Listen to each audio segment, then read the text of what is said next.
সে দেখে চারপাশে শুধু জল আর জল, আর এই জেলটা একটা বিশাল জাহাজের মধ্যে বানানো হয়েছে। জেল পালানো পার্ট 2 মুভি এক্সপ্লেনেশন। তাদের কথায় জানা যায় তার পার্টনারাই ওই ব্লাস্টটা ঘটিয়েছে।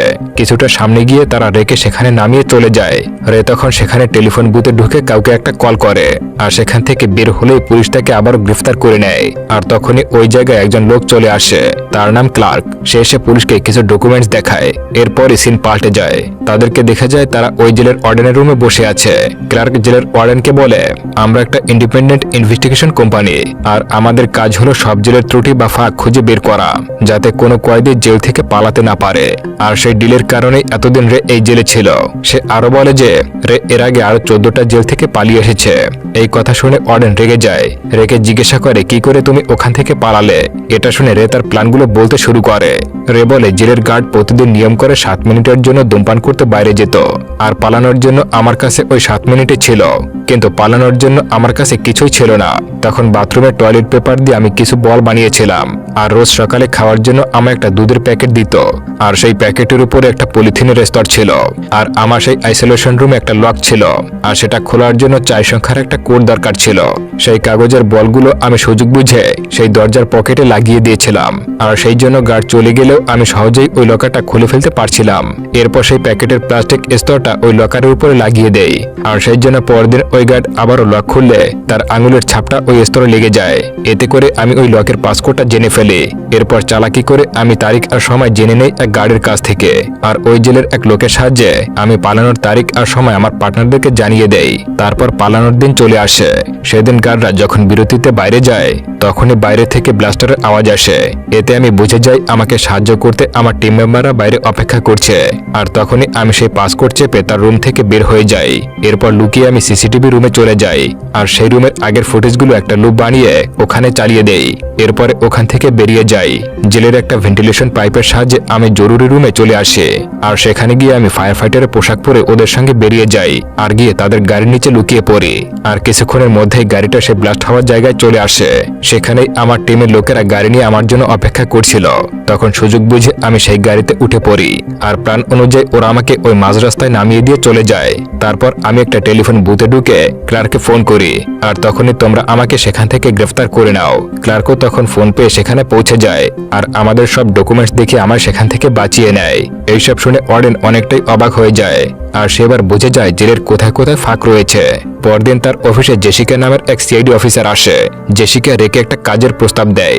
সে বলে, তোমায় দুনিয়ার সব থেকে হাই সিকিউরিটিপূর্ণ জেলে তোমায় যেতে হবে, আর সেখান থেকে আবার পালিয়েও আসতে হবে, কারণ ওই জেলের মধ্যে পৃথিবীর সব ভয়ঙ্কর অপরাধীরা থাকে। তারা যদি একবার সেখান থেকে বেরিয়ে আসে, তাহলে পুরো দুনিয়ার মানুষের জীবন দুর্বিষহ করে ফেলবে। এই কারণে তোমায় ওই জেলে গিয়ে খুঁজে বের করতে হবে যে ওই জেলে কোনো ফাঁক আছে কিনা, আর এটার জন্য কর্তৃপক্ষ তোমাকেই বেছে নিয়েছে, কারণ আমরা সবাই জানি তুমি কেবল এই কাজ সব থেকে ভালো মতো করতে পারবে। আর এই কাজ করে দিলে আমরা তোমায় দ্বিগুণ পরিমাণে টাকা দেব, কিন্তু আমাদের কিছু শর্ত আছে। সেই জেলের অবস্থান তোমায় বা তোমার টিম মেম্বারকে কাউকেই বলা হবে না, কারণ সেটা একটা গোপন জেল। পাশাপাশি তোমার কোনো টিম মেম্বার তোমাকে সাহায্য করতে পারবে না।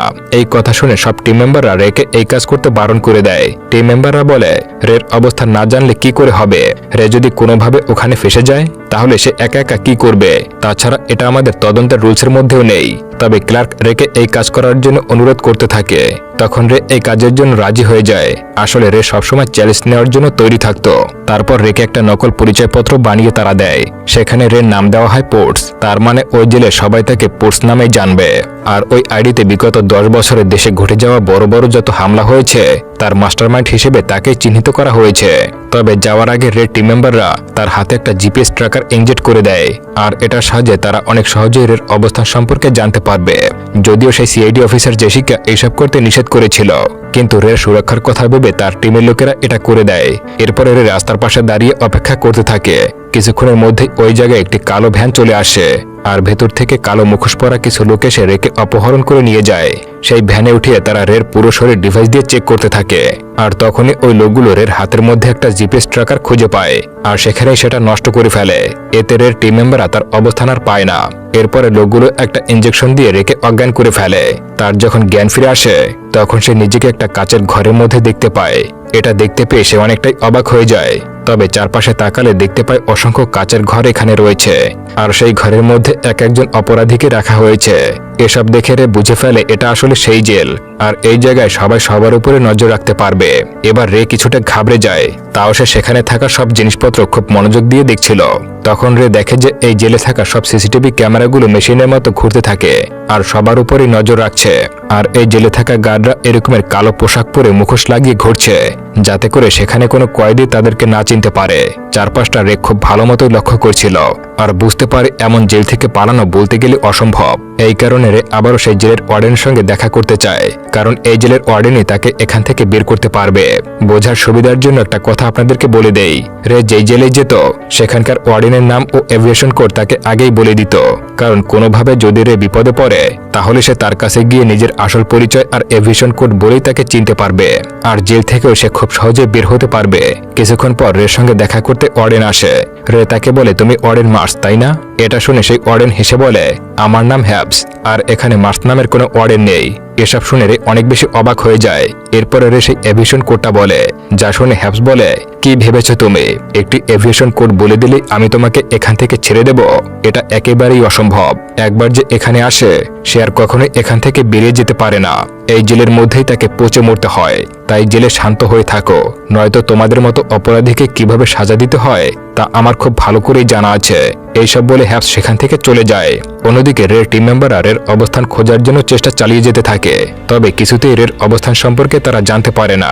এদিকে দেখা যায় জেলের মধ্যে হঠাৎ একটা চিৎকার বেজে ওঠে, কারণ এখন সব কয়েদিদেরকে বিশ্রামের সময় দেওয়া হয়েছে। তখন সবার জেলের গেট খুলে দেওয়া হয়, আর সবাই একটা সিঁড়ির নিচ দিয়ে একটা জায়গায় জড়ো হয়। রেও সবার সঙ্গে সঙ্গে সেখানে আসে, আর চারপাশে সবকিছু মনোযোগ দিয়ে দেখতে থাকে। তখনই জেলের গার্ডরা সেখানে একজন কয়েদিকে ধরে সেখানে অনেক মারধর করতে থাকে, কারণ সে জেলের নিয়ম ভেঙেছে।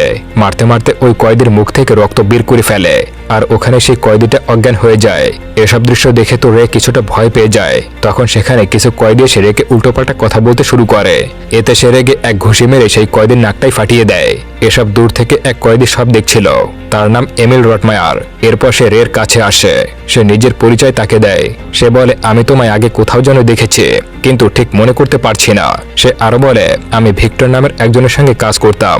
যদিও সে বড়লোকের কাছ থেকে টাকা নিত, কিন্তু সেই টাকাগুলো সে গরিবদের মধ্যে বিলিয়ে দিত।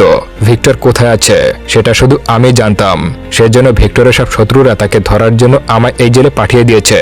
তারা চায় আমি এখানকার অত্যাচারের ভয়ে ভিক্টর অবস্থান সম্পর্কে বলে দেই।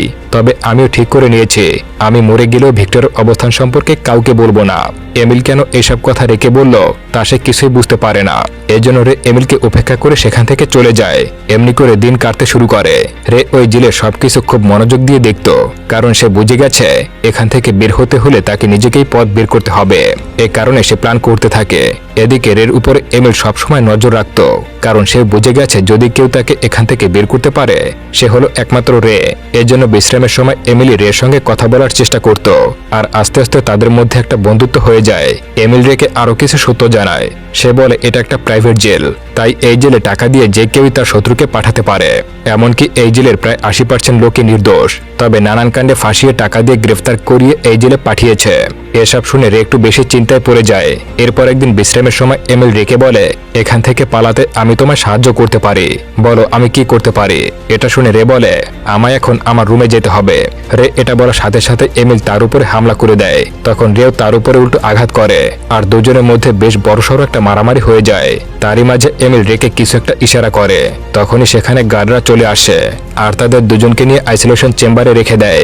এখানে এসে রে আবারও বুঝে যায় যে এমিল তাকে আইসোলেশন চেম্বারে পাঠানোর জন্য তার উপরে হামলা করেছিল। সেই চেম্বারে এসে রে দেখতে পায় এটা আসলেই একটা ভয়ানক রুম। সেখানের দেয়ালে হ্যালোজেন আলো লাগানো আছে। কিছুক্ষণের মধ্যেই সেই আলোগুলোকে জ্বালিয়ে দেয়। এতে সেই চেম্বার দুটিতে তাপমাত্রা অনেক গুণ বেড়ে যায়। এতে তারা দুজন সেখানে কষ্টে ছটফট করতে শুরু করে, কিন্তু তখনও রে তার কাজ চালিয়ে যায়। সে লক্ষ্য করে ওই চেম্বারের মেঝেতে একটা পাতলা প্লেট লাগানো আছে, আর ওই প্লেটটা স্ক্রু দিয়ে লাগানো হয়েছে। এটা দেখে রে ভাবে যদি একবার এই স্ক্রুগুলো খোলা যায় তাহলে হয়তো সেখান থেকে বেরোতে পারবে। তখনই ওখানে হ্যাবস নার্স চলে আসে আর সেই আইসোলেশন চেম্বার খুলে দেয়। এদিকে রের অবস্থা অনেক খারাপ হয়ে গেছে, তার জন্য সেখানে একজন ডাক্তার চলে আসে আর তার চেক আপ করতে থাকে। রে সেই ডাক্তারের কাছে তখন সাহায্য চায়, কিন্তু ডাক্তার তার কথায় রাজি হয় না। তারপর দিন রে এমিলকে সাহায্য করতে বলে। সে এমিলকে বলে, আমার 3 ইঞ্চি চওড়া গোলাকার একটা ধাতুর টুকরো লাগবে, সেটা এনে দিতে পারলে আমি এই জেল থেকে পালাতে তোমার সাহায্য করতে পারবো। এতে সে রাজি হয়ে যায়। এরপর এমিল একজন গাড়ি থেকে পারমিশন নিয়ে ওয়ার্ডেন হ্যাপসের কাছে দেখা করতে আসে।